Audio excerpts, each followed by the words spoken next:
অনলাইনে কেনাকাটা, ফ্রিল্যান্সিং সহ দৈনন্দিন নানা কাজে মোবাইল ও কম্পিউটারে ইন্টারনেট ব্যবহার করছেন ১৩ কোটি গ্রাহক, যার মধ্যে মোবাইল গ্রাহকই ১১.৫ কোটির বেশি। তবে দৈনিক চাহিদা ৬,৮০০ জিবিপিএস ব্যান্ডউইথের অর্ধেকের বেশি ব্যবহার করেন ১,৪০,০০,০০০ ব্রডব্যান্ড গ্রাহক।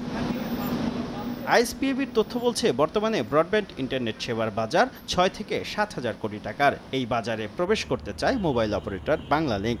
সম্প্রতি বিটিআরসির কাছে বাসাবাড়িতে ব্রডব্যান্ড ইন্টারনেট সেবা দিতে আইএসপি লাইসেন্স চায় তারা। যদিও আইএসপি লাইসেন্সিং নীতিমালায় মোবাইল অপারেটরদের জন্য ব্রডব্যান্ড সেবার লাইসেন্স গ্রহণে নিষেধাজ্ঞা রয়েছে। এই নিষেধাজ্ঞা তুলে দেওয়ার অনুরোধ জানিয়েছে বাংলালিংক। মোবাইল অপারেটরও আইএসপি লাইসেন্স থাকলে ভালো হয়।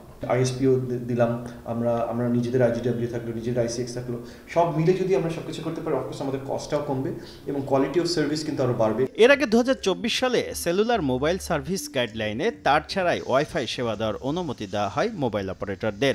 শিগগিরই চালু হচ্ছে স্টারলিংকের বাণিজ্যিক কার্যক্রম। এ অবস্থায় ব্যবসা টিকিয়ে রাখতে মোবাইল অপারেটরদের আইএসপি লাইসেন্স না দিতে বিটিআরসিকে চিঠি দিয়েছে ব্রডব্যান্ড সেবাদাতারা। মোবাইল অপারেটর যারা, তারা কিন্তু অলমোস্ট 95% হলো বিদেশি উদ্যোক্তা। এখন আমরা বিদেশিদের কাছে ইন্টারনেট সেবাটা তাদের কাছে তুলে দিব কিনা, এটা সরকারের সিদ্ধান্ত নেওয়ার সময়। সারা দেশে সেবা দেওয়া প্রায় ৩,০০০ ব্রডব্যান্ড উদ্যোক্তার আপত্তি আমলে নিয়েছে BTRC. Fixed and mobile will remain separate. However, business to business যদি কথা হয়, বিজনেস যদি মনে করে যে তারা তাদের দুইজনেরই স্বার্থ রক্ষা হচ্ছে, এসএল এর মাধ্যমে হতেই পারে।